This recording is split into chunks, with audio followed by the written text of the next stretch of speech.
Hello students, welcome back to my channel. कक्षा 12 के chapter 5 का पार्ट 6 में आज हम लेने वाले हैं सहलग्नता और पुनर्योजन, जो कि थॉमस हंट मॉर्गन वैज्ञानिक के द्वारा एक्सपेरिमेंट किया गया था ड्रोसोफिला मेलेनोगास्टर पर। इस प्रयोग को आज हम आपको सिखाएंगे किस तरह से ये प्रयोग हुआ था ड्रोसोफिला पर। तो गाइस, सहलग्नता और पुनर्योजन क्या होता है? सबसे पहले सहलग्नता होती है क्रोमोसोम्स पर, यानी गुणसूत्रों पर। यदि जीन पास पास है और वो आने वाली पीढ़ियों में, बनने वाली संतति में साथ साथ जाते हैं तो इसको कहते हैं सहलग्नता। पास पास उपस्थित जीनों को कहते हैं सहलग्नी जीन। और यदि उनमें किसी प्रकार का चेंजेस आता है, जैसे कि समजात गुणसूत्रों के जोड़े बनते हैं और जोड़े बनते समय उनमें किसी प्रकार का फेरबदल हो जाता है, क्रोमोसोम्स के पार्ट एक दूसरे से टच होकर के अदला बदली कर जाते हैं, आदान प्रदान हो जाता है, विनिमय हो जाता है, तो बनने वाली संतति रिकॉम्बिनेशन के द्वारा बनती है। पुनर्योजन इसको हम कहते हैं। तो मॉर्गन वैज्ञानिक ने फ्रूट फ्लाई यानी ड्रोसोफिला मेलेनोगास्टर पर प्रयोग किए। लिंग संलग्न जीनों के अध्ययन के लिए मॉर्गन ने ड्रोसोफिला में कई द्विसंकर क्रॉस किए। ये जो द्विसंकर क्रॉस किए थे, यानी दो कैरेक्टर्स को लेकर के, दो जोड़ी युग्म विकल्प को लेकर के किया गया क्रॉस। जैसा कि द्विसंकर क्रॉस होता है, यहां पर भी दो कैरेक्टर्स को लेकर के वंशानुगति देखी गई। ये वंशानुगति मेंडल के द्वारा मटर में किए गए द्विसंकर क्रॉस के समान थे। एक्सपेरिमेंट में उन्होंने पीले शरीर और श्वेत आंखों वाली मक्खियों का संकरण भूरे शरीर और लाल आंखों वाली मक्खियों से किया। सामने आप देखिए इनके पिक्स में कि XY क्रोमोसोम जो है ये है मेल और ये है XX क्रोमोसोम वाली फीमेल। अब देखिए, क्रॉस दो प्रकार के इन्होंने किए थे। क्रॉस ए में किस तरह से क्रॉस हुआ? ये है पेरेंटल पीढ़ी यानी जनक में इन्होंने पीला और श्वेत यानी पीला शरीर और श्वेत आंखों वाली मक्खियों का संकरण करवाया वन्य प्रकार से, यानी कि भूरा शरीर और लाल आंखों वाली मक्खियों से संकरण करवाया। ये फीमेल के रूप में लिया गया और ये मेल के रूप में लिए गए। ऊपर ये साइन बने हुए हैं, ये फीमेल का साइन है और ये मेल का साइन है। चलिए देखते हैं किस तरह से इन्होंने जनक से F1 संतति प्राप्त की। पीला और श्वेत शरीर वाली ये ड्रोसोफिला का वन्य प्रकार से जो संकरण कराया, इसमें आप देखिए दोनों क्रोमोसोम्स एक ही प्रकार के हैं, XX, और ये वाला Y क्रोमोसोम है और ये X क्रोमोसोम है। ये है मेल। इनका संकरण हम कराएंगे इसमें, जैसा कि मॉर्गन ने इसका संकरण इससे कराया, तो इनमें से आप इसका क्रॉस कराएंगे। ये वाला जो आप येलो कलर का क्रोमोसोम देख रहे हैं, इसका इसके साथ और इसका इसके साथ क्रॉस करवाएंगे तो हमें क्रॉस प्राप्त होगा। इसका इसके साथ में क्रॉस कराएंगे तो ये आपके क्रोमोसोम आ गया YW और ये Y+W+। आप यहां पर देखिए Y+W+ डोमिनेंट प्रकार का है, तो ये संतति बन गई वन्य प्रकार की, क्योंकि Y+W+ वन्य प्रकार के डोमिनेंट कैरेक्टर इसमें आ गए। इसके बाद देखिए, जब Y क्रोमोसोम से इसका संकरण कराते हैं, इसका इससे, तो ये YW और ये जो है Y क्रोमोसोम के ऊपर कोई जीन नहीं है, इसलिए इफेक्टिव कौन सा रहेगा? पीला और श्वेत। ये बन गई F1 पीढ़ी। F1 पीढ़ी के आगे चलते हैं तो गाइस देखिए, जो क्रॉस ए हमारा चल रहा है ये F1 पीढ़ी में। अब ये जो आपके पास F1 पीढ़ी प्राप्त हुई है, इसका स्वपरागण कराएंगे। स्वपरागण कराने के लिए सबसे पहले, जैसा कि हम द्विगुणित कोशिकाओं में युग्मक बनते हैं, यहां पर गैमेट्स बनेंगे। वापस यहां पर क्या होगा? गैमेट्स बनेंगे। गैमेट्स में ये क्रोमोसोम और ये क्रोमोसोम अलग अलग लिखा जाएगा, इसी तरह से ये भी अलग अलग लिखा जाएगा, तो ये होगा गैमेट्स फॉर्मेशन। गैमेट फॉर्मेशन के टाइम पे आपको ध्यान रखना है कि कुछ गैमेट्स यानी इनका एक सामान्य प्रकार से गैमेट्स बनाएंगे, जैसे इस क्रोमोसोम को अलग लिख लिया, इसको अलग लिख लिया, ये तो हुआ सामान्य तरीके से गैमेट्स फॉर्मेशन। लेकिन यदि इनमें किसी प्रकार का रिकॉम्बिनेशन हो जाता है, क्रॉसिंग ओवर हो जाता है, जीन विनिमय हो जाता है, तो जो क्रोमोसोम्स में आदान प्रदान हुआ है उनकी संभावना के लिए 2 गैमेट्स हम अलग प्रकार के बनाएंगे। इनके गैमेट्स किस तरह से बनेंगे, ऐसे ही इनके गैमेट्स बनेंगे, फिर इनका क्रॉस हम दिखाएंगे। तो गाइस आगे देखिए, इनके ये F1 पीढ़ी है आपकी और इससे गैमेट्स बन रहे हैं किस तरह से। आप इसको गैमेट फॉर्मेशन में देखो, एक ये वाला और एक ये वाला, जैसा कि यहाँ पर पहले ये लिखा हुआ है, पहले उसके बाद ये लिखा हुआ है, तो ये अलग अलग हमने लिखे। आप ये नीले कलर का जो वाई क्रोमोसोम है उसको कुछ समय के लिए भूल जाइए। ऊपर देखिए आप कि एक क्रोमोसोम आपके पास Y+W+ का और एक क्रोमोसोम Y और W वाला ये है, ये क्रोमोसोम और ये एक गैमेट के रूप में आ गए। देन इसके बाद अगर इनमें किसी प्रकार का क्रॉसिंग ओवर हो गया है, इनके पार्ट्स अदला बदली हो गए, तो संभावनाएं क्या बनती है रिकॉम्बिनेशन की, जैसे कि Y+ और W, जैसे कि Y और W+। इस तरह से ये जो है क्रोमोसोम्स एक एक और बन गए हैं। ये है रिकॉम्बिनेशन टाइप के। वैसे तो हम पेरेंटल टाइप के ये वाले और ये वाले क्रोमोसोम्स के गैमेट्स बनाए हैं हमने। अगर रिकॉम्बिनेशन होता है तो इस प्रकार का और इस प्रकार का जो है एक संभावना रिकॉम्बिनेशन की बनती है। तो ये गैमेट्स आपके पास आ चुके हैं। अब इनका क्रॉस, यानी ये जो है जनिकीय प्रकार के बने और ये थोड़ा सा डिफरेंट कैरेक्टर्स बदल गए हैं, क्योंकि इनके क्रोमोसोम के भागों का आदान प्रदान यहां पर हो गया है, इसलिए Y+ के साथ यहाँ W और Y के साथ W+, ये जो है क्रोमोसोम्स में जीन विनिमय यहाँ हो चुका है, इसलिए रिकॉम्बिनेशन टाइप का क्रोमोसोम के गैमेट्स यहाँ पर इस तरह से बनते हैं।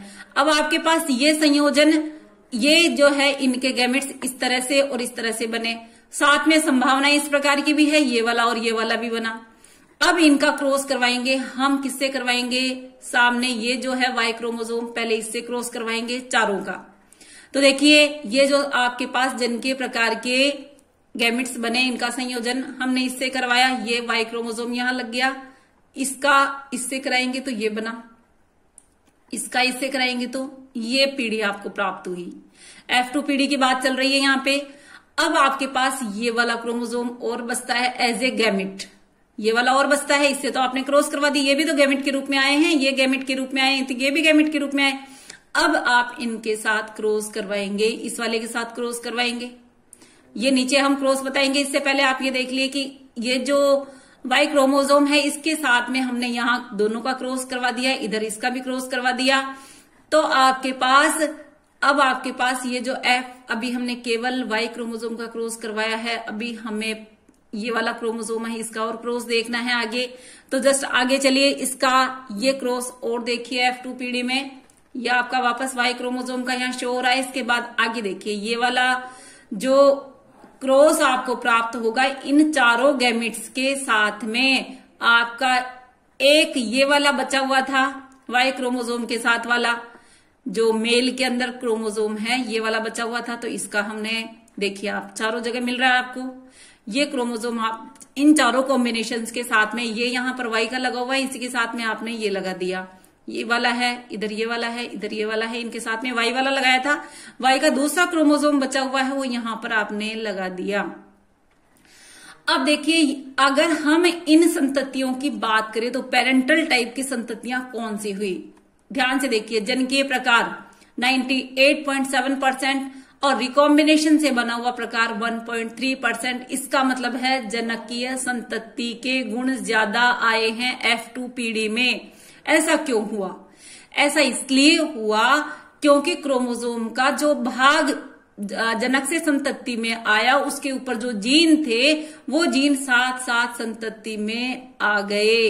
अब आप यहां पर देखिए ये वन्य प्रकार, यानी कि ये जो वन्य प्रकार है ये जनक जैसा ही है, ये पीला और श्वेत ये भी जनक जैसा ही है। यहां भी देखिए वन्य प्रकार ये भी जनक जैसा ही है और ये पीला श्वेत ये भी जनक के जैसा ही है। कहने का मतलब है पेरेंटल पीढ़ी से ये जो पेरेंटल पीढ़ी है वो ज्यादा मात्रा में प्राप्त हुई, जनकीय प्रकार ज्यादा जनक जैसी संरचना वाले, जनक जैसे कैरेक्टर्स वाले प्राणी यहाँ पर F2 पीढ़ी में प्राप्त हुए हैं, इसलिए जनक के गुण ज्यादा आए हैं। और जनक के गुण ज्यादा आए हैं इसीलिए ये माना गया कि क्रोमोसोम पर जो पास पास स्थित जीन थे सहलग्नी जीन, तो वह साथ साथ ही अगली पीढ़ी में चले गए।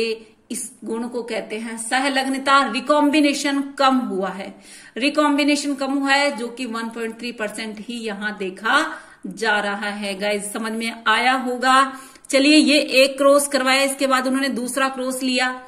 दूसरे क्रॉस में इन्होंने क्या किया कि जो फीमेल यहां पर ली गई श्वेत और लघुतर छोटे विंग वाली, मिनिएचर यानी छोटे विंग वाली, यहां पर ये जो ड्रोसोफिला थी ये श्वेत और लघुतर यानी छोटे विंग वाली थी, और ये वाइल्ड टाइप्स वैसे ले लिए। लेकिन यहां पर एक बात ध्यान दीजिए कि W और M में जो क्रॉस यहां पर कैरेक्टर्स इन्होंने लिए हैं, ये जीन डिस्टेंस लिए हुए हैं, दूरी बनाए हुए हैं, ये दूरी बनाए हुए हैं, और दूरी बनाते हुए इन्होंने क्रॉस एज इट इज करवाया जैसा कि क्रॉस A था। लेकिन अंतर क्या था कि ये जीन डिस्टेंस लिए हुए थे, दूरी बनाए हुए थे। अब यहां पर वैसे के वैसे क्रॉस करवाया इन्होंने। इन दोनों में से कोई सा भी एक क्रोमोसोम लेके इनसे क्रॉस करवा सकते हैं, तो आपको ये F1 पीढ़ी प्राप्त होगी। अब ये F1 पीढ़ी आपके पास आ चुकी है।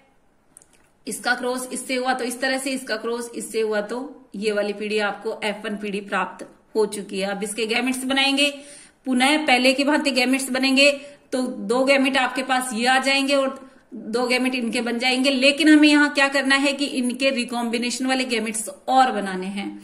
रिकॉम्बिनेशन यानी संभावनाएं, तो ये 4 प्रकार के गैमेट्स आपको प्राप्त होते हैं। जैसा कि एक ये, आप नीचे वाले इस क्रोमोसोम को भूल जाएं थोड़ी देर, ये क्रोमोसोम और ये ऊपर वाले क्रोमोसोम्स, और इनका यदि रिकॉम्बिनेशन हुआ है तो ये जो है इस प्रकार का बनेगा और ये इस प्रकार का बनेगा, क्योंकि रिकॉम्बिनेशन से यहां पर ये क्रोमोसोम्स दोनों प्राप्त हुए हैं।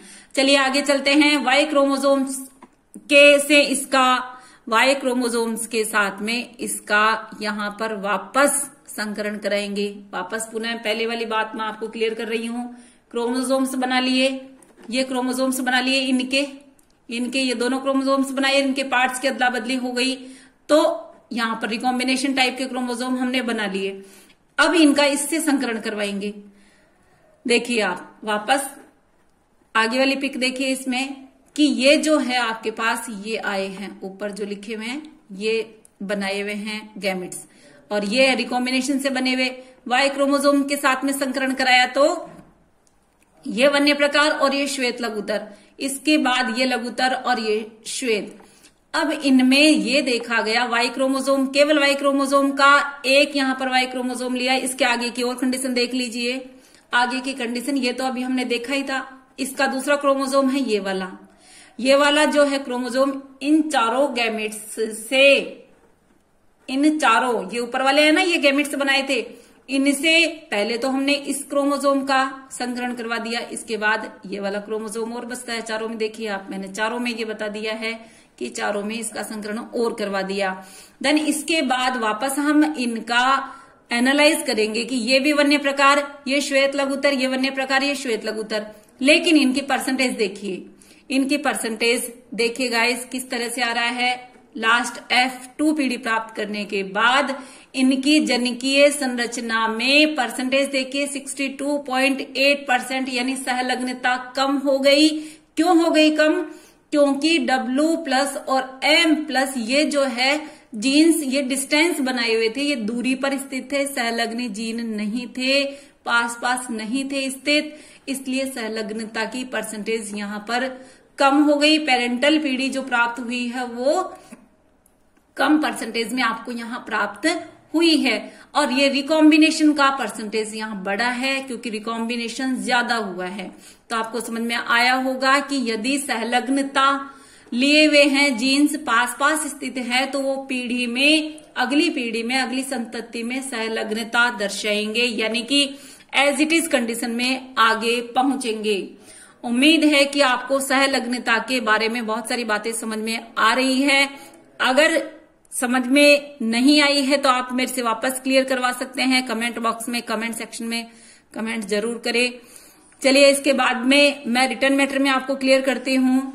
पीले शरीर और श्वेत आंखों वाली मक्खियों का संकरण किससे करवाया? भूरे शरीर और लाल आंखों वाली मक्खियों से के साथ किया। F1 पीढ़ी प्राप्त की, F1 पीढ़ी को आपस में क्रॉस करवाया।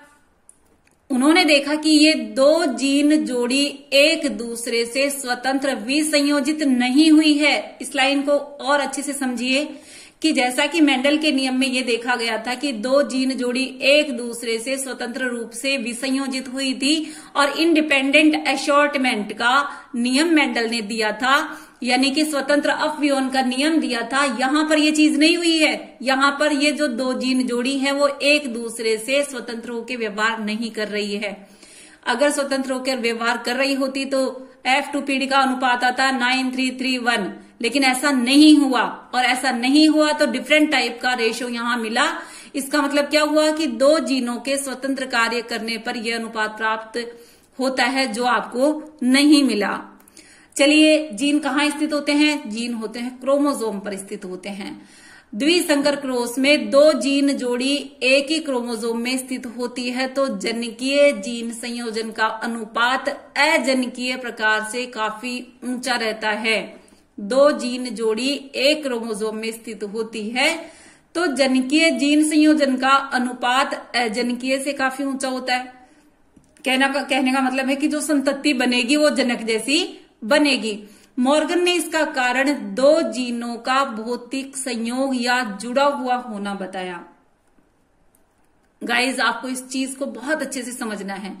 मॉर्गन ने इसका क्या कारण बताया? दो जीनों का भौतिक संयोग या जुड़ा हुआ होना बताया। मॉर्गन ने इस घटना के लिए सहलग्नता शब्द काम में लिया, जो कि एक क्रोमोसोम की जीन जोड़ियों के साथ होने का द्योतन करता है, यानी साथ होना बताता है।